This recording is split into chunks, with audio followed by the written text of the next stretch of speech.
How are you, Megan? Good, how are you? Okay, good to see you.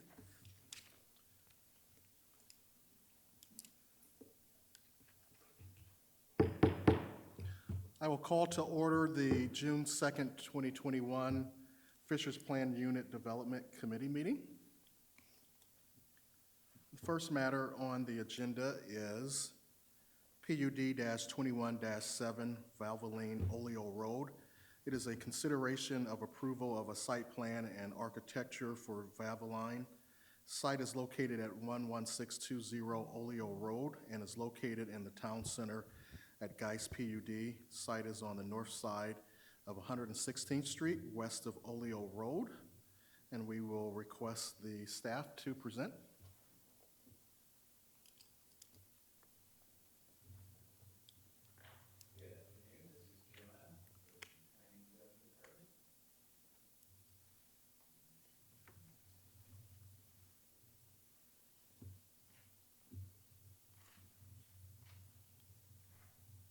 As mentioned before, the applicant is requesting consideration for a Valvoline at Oleo Road. My apologies. Let me start over. Good afternoon. This is Jonah Butler with the Planning and Zoning Department. As mentioned previously, this is PUD 21-7. Applicant is requesting consideration for Valvoline at Oleo Road. The applicant initially met with Jesse, who is no longer with the department, so I will be leading all procedures here on. The applicant is CESO Incorporated on behalf of Valvoline. The scope is the approval of a site plan and architecture for a Valvoline oil change facility. Current zoning of the site is PUDC. It's the Geist PUD, and presently the existing land use is vacant. Here we can get a glimpse of where it is located within the city. It's on the east side of the city, just north of Geist Reservoir. To the east is a speedway, to the north is a Kroger. There's a number of banks, Starbucks, retail businesses around, as was the intent and consideration for the PUD in the first place. So I initially had the files embedded, but let's see how that worked. Here are the plans in question. Go through. The shingles will be made of, oh my God. First PUD committee meeting, sorry. So, You've seen Megan for a time here.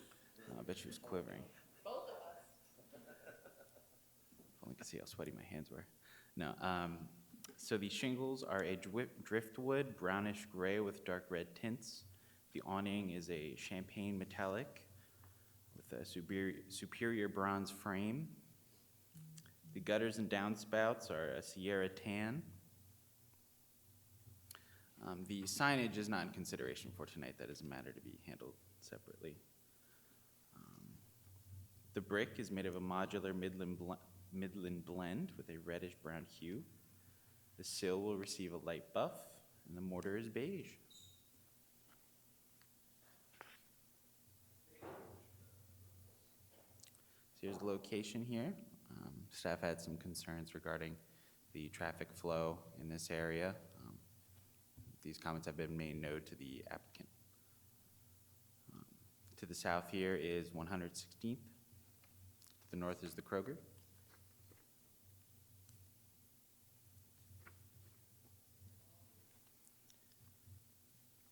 Additional buffering will be required here for the trash receptacle that is shown on the plans, as made aware. And that's that.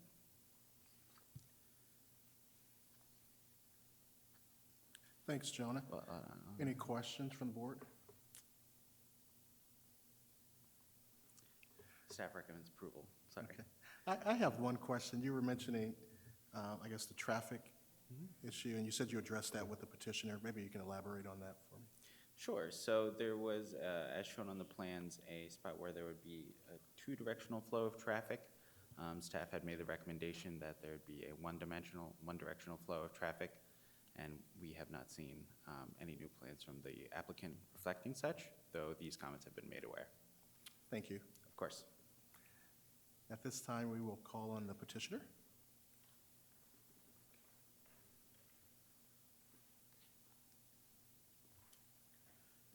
Good evening, all. My name is Chris Dooley. I am the manager of pre-construction for Valvoline Corporation, 100 Valvoline Way, Lexington, Kentucky. I also brought Kelly Schwederman. She is our civil engineer from CESO Incorporated, and Robin Peck, who is also with Valvoline. She is my brand new pre-construction project manager, and I'm super excited to have her. I would be happy to address any questions you might have in regards to this location. I also have an example of a photo of a recently finished building that has these very similar finishes, if you'd like to see that as well. Okay. Thank you. Board, any questions? Yeah, I'd love to see the picture. Not sure how your technology works, but I can walk it right up. Okay, that's fine. Sure.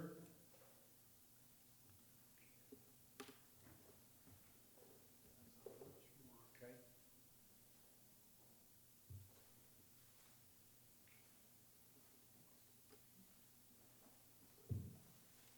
Thank you.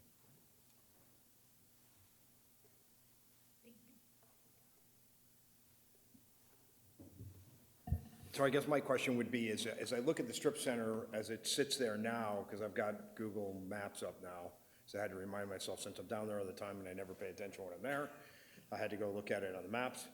We do have masonry that goes further up on the building than what you're showing there. Is there any chance that we can get masonry to maybe match what is there at the, well, I can't read that, but, you know, New China, Murphy's, you know, you can see where I'm at here. I mean, I've got masonry going up above the door height. Yeah, it goes up to the door height. It looks like I may have EIFS front for the signage there, but then it even continues up at the, help me out here, Sean. Parapet, thank you, yeah. Up to the parapet wall even there. And I believe that other south-facing wall, I believe, and I can't get over there. I think the south wall is all brick. Yeah, I think the south wall is all brick, yeah.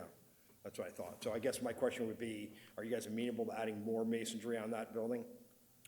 Yeah, that's not a problem. Could I look at your, Sure. to make sure that I, Yep. Yeah, this is, if you just go look at the other center there, what I'm trying to do is I'm trying to match the look of the center, right? You guys have, you know, it's kind of almost a wainscoting brick. So, I mean, if we take it up to door height, or actually up to the roof line would be great. yeah, that's what I was Right. gonna suggest, is we would make this. Yes, correct. And that could, I won't mind that staying there, but if we take it up to that level masonry, I think that would solve my issue, because then we match up the rest of the center. We can certainly do that, and actually, we have an option to do this where the brick is a little bit lighter than this, so it gives it some good differentiation as well. Yeah, I want to match masonry to masonry as I do in the other center. That's really where I was after. Certainly. I think that makes sense. We can do that.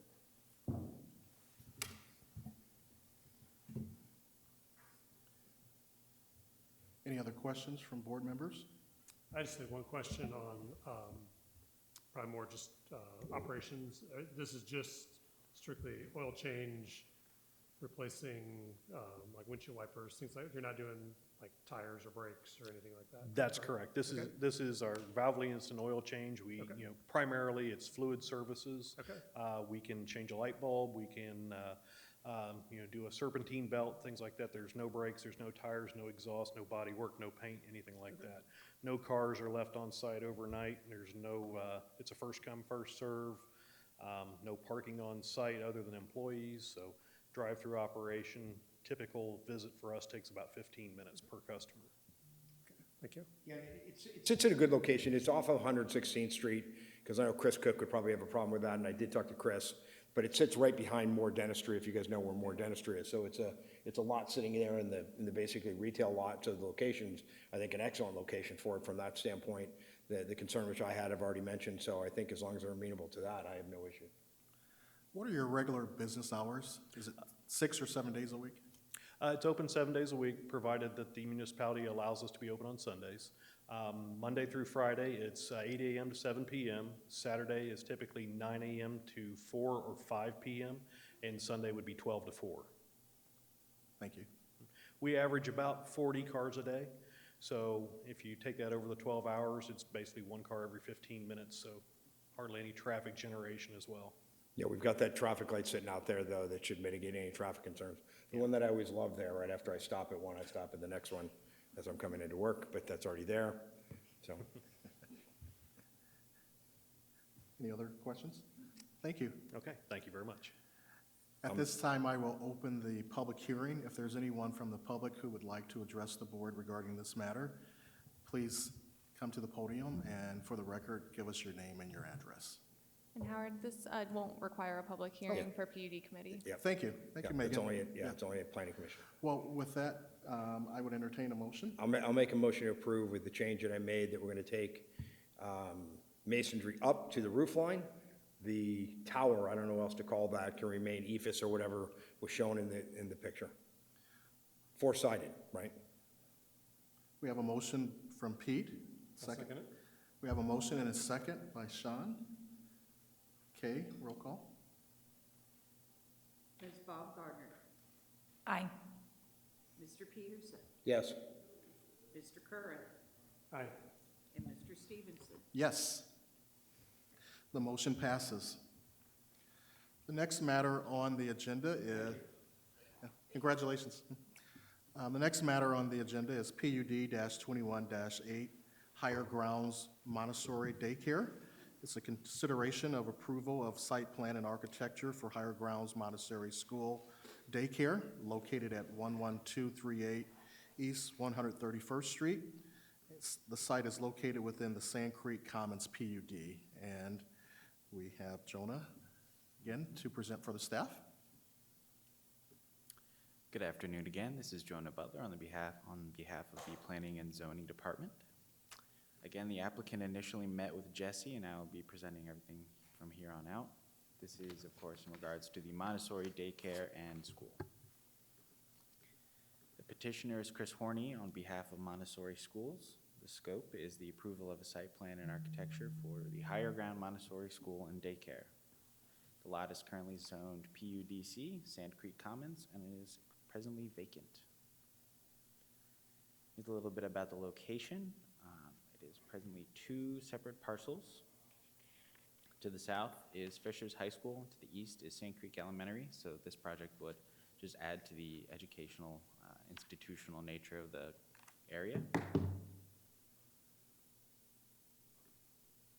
I just wanted to point out that updated plans have been received since the time of the staff report, since the staff report was sent to you, and so I'll be going over the new plans as presented.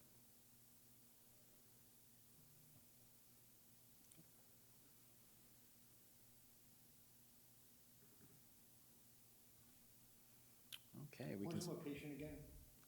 It is 131st Street, Right. East 131st Street. Right in here.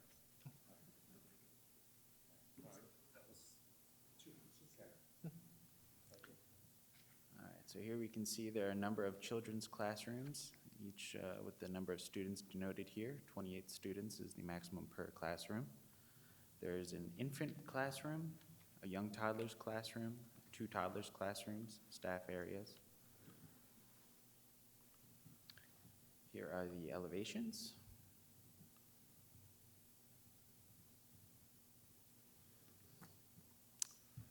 Yeah, this is the old elevation.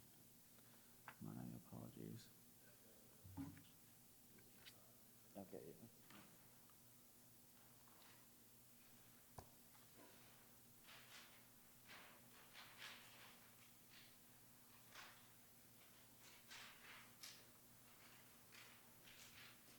The new elevations.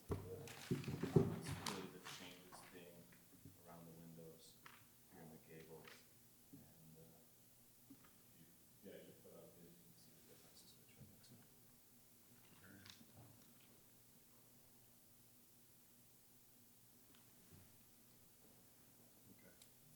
Thank you.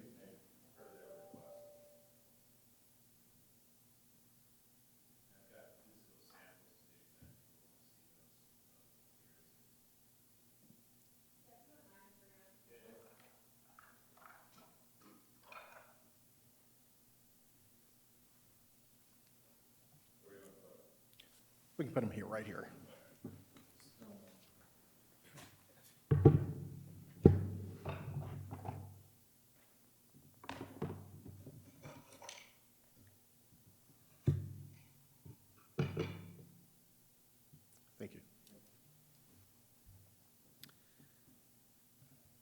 that said and done, staff recommends approval of PUD 21-8. The project reflects the intent and vision of the PUD and is congruent with the comprehensive plan. Thank you. Board, any questions?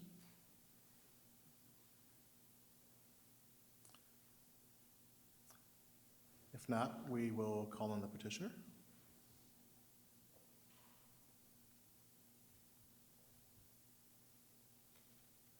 Chris Horney from Murphy Real Estate Services. I'm based out of Chicago, but I grew up at 106 in Oleo, so it's good to be back. Nice. An excuse to come home and see the family, so happy to be back here and, hopefully building in a hometown. So the one other change that you see from the staff report is on the site plan. If you want to flip back to the front page, the recommendation they had was to make it one entrance, one exit. So the green, the site plan, the very first page. There you go. So they want us to have one entrance and one exit to make sure we align. It's a little tough to see from there, but if he's got Google Maps up, you can see where the entrance, there's an exit for the Fishers High School across the street, so they didn't want to make sure we don't conflict with that. So that's why you see the difference in your site plan versus what we later adjusted. That was based on Laura. Yeah. Yep, exactly. So that happened late last week, and we adjusted the plans to address that. So. Thank you. Could you turn the slide back, or the screen back to the new architecture? Is that one of? Oh, okay, I Sorry. thought that we had one up, okay. I don't want to mess with your guys. That's the site, the architect. Yeah, but if you, the last page should be the. And so when it was originally approved in, I think, 2009, the intent was to be a daycare. The existing developer passed away sometime in the early 2010s. Currently, the estate, it's a brother and sister who own it. They took down the two homes in 2019, and it's been obviously vacant. They're just not developers, right? That's just not their business. So we were looking for locations. Selfishly, I wanted to find a reason to be back in the area. We have Guidepost, the firm that is here. We're working with them in 13 locations across the country. They said, where should we be in Indiana? And naturally, selfishly, I'm like, Fishers. We have a site in 9910 Geist Crossing, which is kind of along Fall Creek on the west side of the lake, and then one in Carmel as well that we're working through. So we're excited about it. It's a great adjacency for us. Anytime you're beside an elementary school, it's just a natural location to be beside for young families who have people kind of growing up and then, transition into the elementary school. So. Thank you. Yeah. Board, any questions? For the fencing around the back with that playground, it's come up a lot recently about the materials of the fence. Is it gonna be fenced in? Absolutely. So all that's very highly regulated by the health department, because daycares are, there's spacing, height, material, all of those are regulated by the state. And it's a little tough to tell from the site layout, but this is a heavily wooded site to the east, so you actually won't see from from Sand Creek Elementary, you're not actually even see the site, because we'll leave that line of woods. And then it's got a large wetlands in the back, so it's a very, very large site. It's over 4 acres. We're not going to use anything close to that. Do you have the material, though, of the fence? It'll be an aluminum, a dark aluminum, like a black aluminum. Okay, thank you. But I'm happy to provide a spec sheet to Jonah after the meeting. That's no big deal. I think that, from my opinion, the changes to the architecture definitely helped. And again, maybe it's just the scale of it. It does seem still a little flat because there's no change in There's no change in the actual elevations from the building except for the entryway, right? Correct. Okay.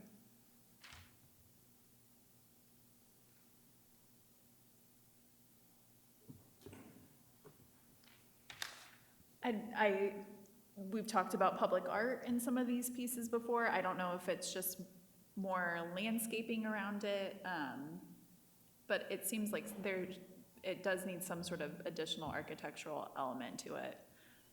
But I am not an architect, so I can't clearly articulate what that would mean, but I'd probably look, especially to Sean and the other commission members for their feedback. Okay.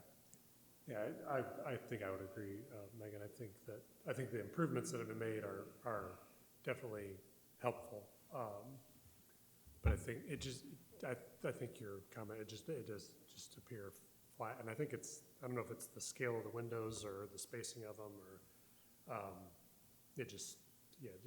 the proportionality of it just seems off to me. And I think maybe with some differentiation of planes of elevation and maybe playing with the size of the windows and spacing of the windows would help. And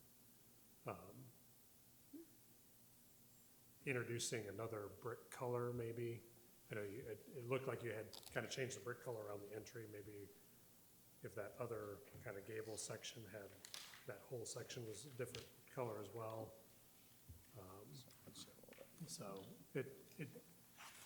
So specifically, I'm looking at the updated plans.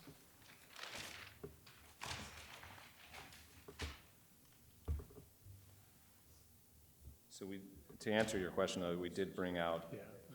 This is stone, right? yeah, we've got a stone on the base and then the darker brick above. Right. Sort of the stone columns on the corners, and then on the front elevation, we did bring out that other dormer to sort of mirror the entrance. Right.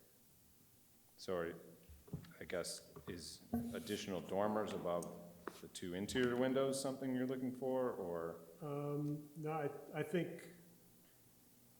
just think the proportion of the windows, you've got a window and then you've got what looks like about 20 or 30 feet of wall. And so I think it's just the proportion of, there's a lot of wall and not a lot of window. So if we went from double windows to triple windows in the sort of non-dormered areas, do you think that? I'm just trying to. I don't know. I'll leave that to the person that's designing it to make that decision. But, sure. Yeah, Understood. I think we can play with those. That's not. And I understand you've got rooms, so you've got the windows have to obviously fit with where the rooms are, but. Sure, but we can play with the proportionality of that and look at potentially adding a couple windows to kind of break that up and be less masonry. I mean, traditionally, these wouldn't be full masonry, but the guidance in the PUD was match the masonry to the schools, and the schools are full brick masonry schools. So, and I mean, across the way, we've got the high school 2-story. Plus. Yeah, like, and there's no windows, anything. It's just a big brick wall. So it's more masonry than we would want, but we're trying to stay within the guidelines of what we've been told. But happy to try to break up that wall with some additional windows. The intent truly is, because we also have residential neighbors to the west, is to try to make this feel a little bit more transitional into it is educational, but it also is in a residential area. So that's the reason for the roof, looking more like a traditional residential roof to kind of fit in. Because oftentimes we are in more residential areas than traditionally commercial areas, and you want to. Yeah, so my 2 cents are number one, we're surrounded by institutional uses. So I don't necessarily think that, we're not along I-69 to try to break up a big facade, and along 116th where I've been kind of chirping at the artwork going on the sides. I mean, I've got Sand Creek, I've got the high school there, it's all institutional. This looks fairly institutional, so I was less concerned about that. I do appreciate Sean's comments about the sizing of the windows, so maybe take another crack at that just to kind of break up some of that. I don't mind the look at all, quite frankly, because I think it's going to match the institutional look along that street. It's not a main thoroughfare other than schools primarily. So it's not a high-vis area for, you know, the looks of the city, I think.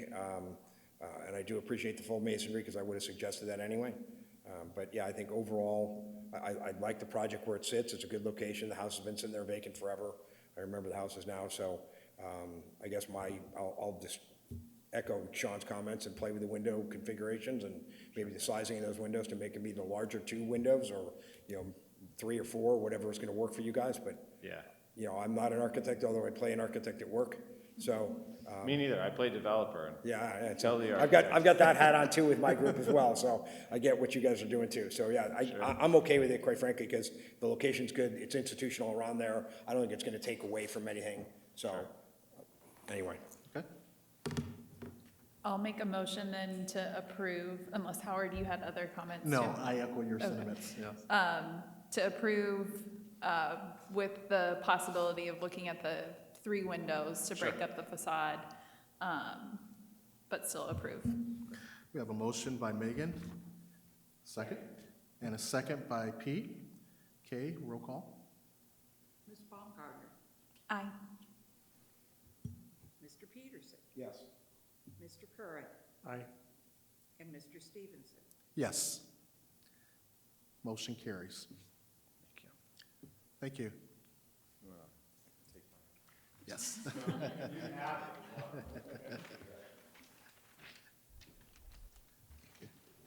I have plans here too.